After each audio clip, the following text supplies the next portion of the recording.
Good morning. I just finished lunch and I'm outside for a walk. This is not the best time to record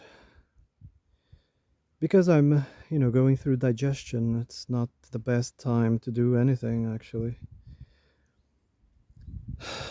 I am not a doctor. I'm not a specialist in anything, all right? So take everything I say. As entertainment, as I was saying, it's not the best time to do anything when you are digesting because digestion takes a lot of energy. The body will redirect energy towards digestion, especially when it's complex food that you've eaten. If it's closest to nature possible, digestion goes smoothly and faster. But if it's processed, if it's cooked, if it's processed by the industrial complex, it's gonna be worse, the digestion. So your pancreas, your liver is gonna be working more than normal, and that requires energy. So if you're going through a life and death situation, you're gonna probably throw up or have a diarrhea. Your body is gonna reject food because it requires energy to save the body. Another thing that the body switches off right after digestion could be reproductive system. Yes, reproduction is not important in a life or death situation. So the second thing the body will switch off will be the reproduction system. The third thing the body will switch off will be the brain. Yes, it will focus on the immediate survival of the body. You won't be able to burn that much fire between your ears in a life or death situation. Or if you are an athlete, a professional athlete, or you know uh, that spends a lot of time doing exercise, or endurance sports, or even your job, if it demands a lot of you physically, energy won't be redirected to the brain, so it will redirect it for the body, the muscles, and not the brain. So you know people who use tons of energy on physical activity won't have that much energy left for burning fire between your ears. All right. All right. I was listening to this doctor. It kind of reminded me of something I've read a long time ago. This doctor, and I will post in the description the full interview.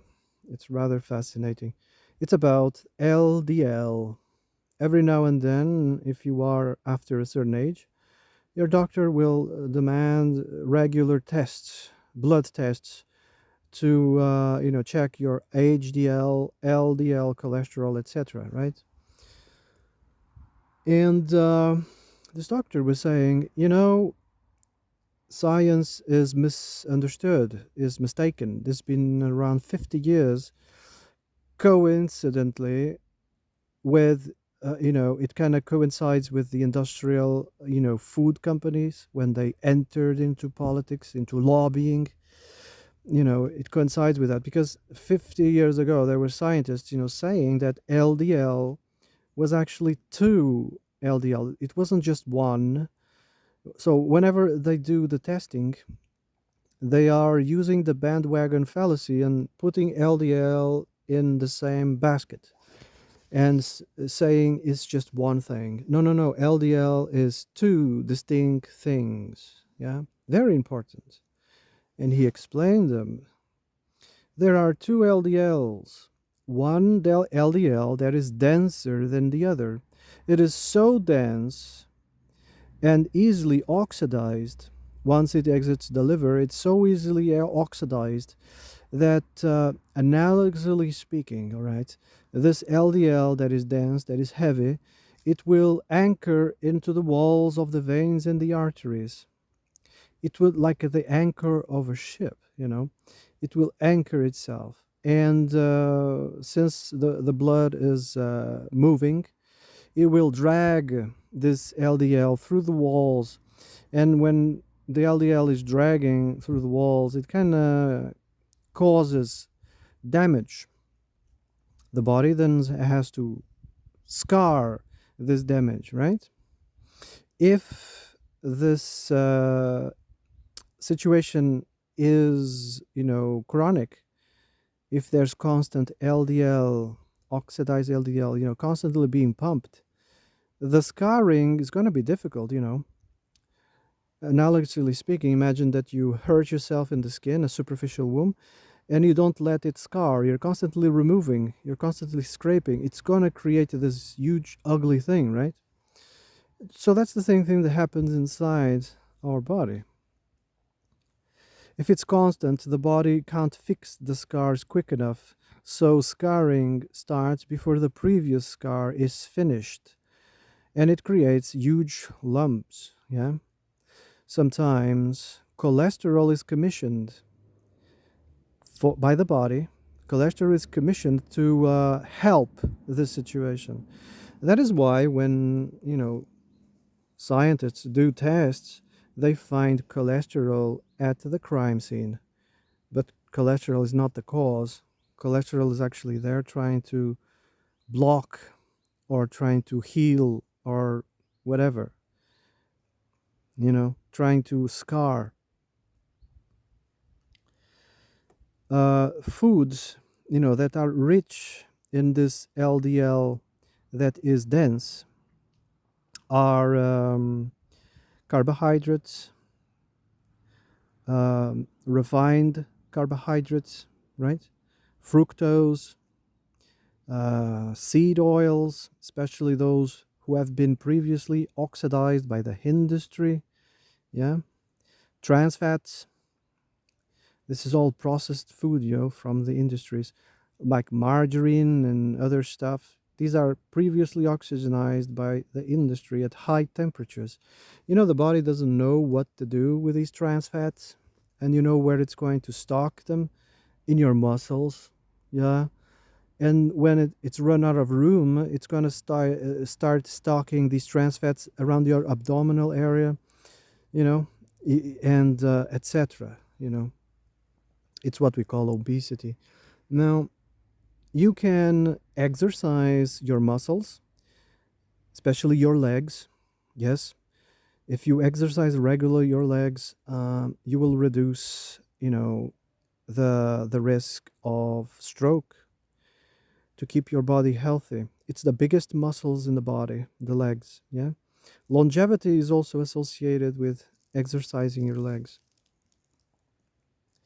No, there's foods that fight this dense LDL. Foods like sardines, mackerel, avocado, walnuts, olive oil. These are blood thinners. They can also be used in other types of, therapy. If you want to thin your blood, go on a diet of sardines for, I don't know, a week, and your blood will definitely clean up. So, what's the other LDL? The other LDL um, is called the large buoyant LDL. It is neutral to the body. You can find it in saturated fat and in unsaturated fat. So, this buoyant LDL is found in meat, eggs, dairy, the omega 3s and the omega 6s that I mentioned, the fish and the olive oils. So that one is neutral. It goes through the body. It follows, the path that it has to take. It goes and feeds the cells and goes back to the exit, to the exit areas. So I think it is very important to distinguish these LDLs and the foods that are actually, you know, destroying the body. Now, there are three types of strokes that can happen brain stroke, the heart, or the intestines. And they gave different names, but basically it's the area that it happens. When the veins are messed up, or the arteries by the LDL, the dense LDL. If it's around the intestines, they have a specific name for it. I can't remember right now in English. Um, uh, I think it's commonly known as stroke, infart, infarctus. I can't say now in English. I don't know. If it's in the brain, they call it an aneurysm. If it's around the heart, they call it a heart attack. You know, but basically, uh, it's just the veins that are clogged. And like I said, the legs are very important. It's farthest away from the heart, from the center. And it's where the most muscle is of the body. So um, the veins of the legs are essential to be cleaned. Very important.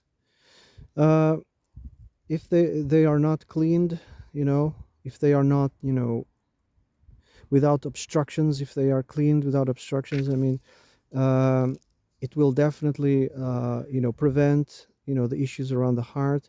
But the intestines, if you have diseases like multiple sclerosis, or whatever it's called, you're going to be very careful what you eat. Yeah. And if it's around the brain, I mean, I've heard the case that a person had microplastics just blocking the arteries for the brain, and he was risking an aneurysm. Really crazy. Even microplastics, can cause this, not just the dense LDL. So there's two of them. There's the dense LDL and the buoyant LDL. One is neutral. Yes, it's found in food that Mother Nature gives us. And the dense LDL is, on foods that we shouldn't be eating. Highly processed, refined foods, yeah. And of course, carbohydrates, fructose, sugars, etc. So that's that. Now, on another subject, what is a liberal? What is a conservative? You know, a liberal, I was listening, to this guy, very wise. He put it very simple, and I tend to agree. Of course, I'm also adding my 2 cents. He said a liberal was almost like a political philosopher. Yeah, a liberal doesn't, want to be a politician, doesn't want to, run for mayor or run for president. No, a liberal is like a philosopher, and its main function is to criticize. Yes, so for a liberal, free speech is essential, right? The liberal criticizes and put things in perspective, but never, he imagines himself being, in charge of something. No, he's just there to put things, in perspective, discourse, argue, talk, debate. That's a liberal. Is a political philosopher, basically. A conservative is similar in the sense that he doesn't want to become, a leader, or, in office, a mayor, or a president. No, a conservative, on the other hand, is what he is, trying to maintain, or conserve, or preserve, is the traditional family unit. They get married and then they have children. The more, the merrier, and then they, split when death happens, right? Until death separates them. A conservative is someone that doesn't lie. A conservative, someone doesn't steal. It doesn't unalive others. Doesn't cheat. You know, conservative is a Boy Scout. Yeah, and Conservative is an honest worker, and everything he does is for the well-being of the family. So that's a conservative. So either a liberal or a conservative, both of them are not trying to become a mayor or a president. No, they are essential to the well functioning of a society, right? But it is logical that they won't become or want to become politicians because, politics honestly is evil. Only the most, evil people want to rule and control, It's always the most pathological ones that float to the surface. Hence, we need more liberals, to keep the discourse going, to keep the debates going, and we need more conservatives to keep the species going, right? So we need them both. Nowadays, what passes as a liberal is not a liberal. They are most mental, they're mostly, fanatics and mental people. And what passes as a conservative is not a conservative either, because most of them, they have other agendas, you know, other agendas. All right. Now, wanted to share something about logic and the discipline, the philosophical discipline of logic. Um, even if you are on, even if you are not on our side, we are on yours, for truth is the final goal. Yes? It doesn't matter if you are on our side. It doesn't matter. You are on your side. You are protecting and fighting for your interests, and I'm doing the same thing. But the truth, yes, is something that we should find an agreement. Nowadays, unfortunately, eventually, even through the schooling system, it's almost like people are trained not to be on the side of the truth. This is what makes them fanatics, mental. It's crazy. The truth is the final goal. Yeah. And there's only one truth. Yes. And it doesn't expire. Yes. Truth is transcendent. Truth doesn't have a beginning or an end. Yeah. And, and it's not mine and it's not yours. Yeah. So, in terms of religion, for instance, there are many religions on the world. And eventually, if they haven't been co-opted, religion in their own funny way, they're all doing the same, no matter how different they are. Yes, they are all, wondering about the divine. It's just that. It's just a spiritual path. It manifests in many shapes, in many colors, but ultimately they are doing one thing. What is that thing? Truth. It's the final goal of religion is truth as well. So, can each of us say that mine is the true religion, and to one another that yours is the true religion as well? What I'm doing here is using the diunital type of logic, whether or. It's diunital. Whether or is the ability to held two opposite options, to held them together, to held two distinct ideas in harmony without any conflict. And what do you do with it? You find the soft spot. You find what's in common. You find the truth. Yes? But then there's another type of logic, which is either or. This is the dichotomous logic, the left or right, the blue or red. Yeah? If you're not with me, then therefore you are against me. That's the dichotomous logic. That is also the most lazy logic. It doesn't require that much energy. It doesn't require that much fire to be burned between your ears. It is the easy, quick answer to give. The normally politics, they use it a lot. They only give you two options. Yeah, the stupid also love it because they don't. It doesn't require that much thinking. Yes. Funny enough, it's also what the intelligent like. Yeah, yes, the intelligent, not just the stupid, but the intelligent. They love dichotomous logic. Anyway, I think I'm going to shut up. I've talked enough. Been talking for 20 minutes. Um, Tell me what you guys think. Have a nice day.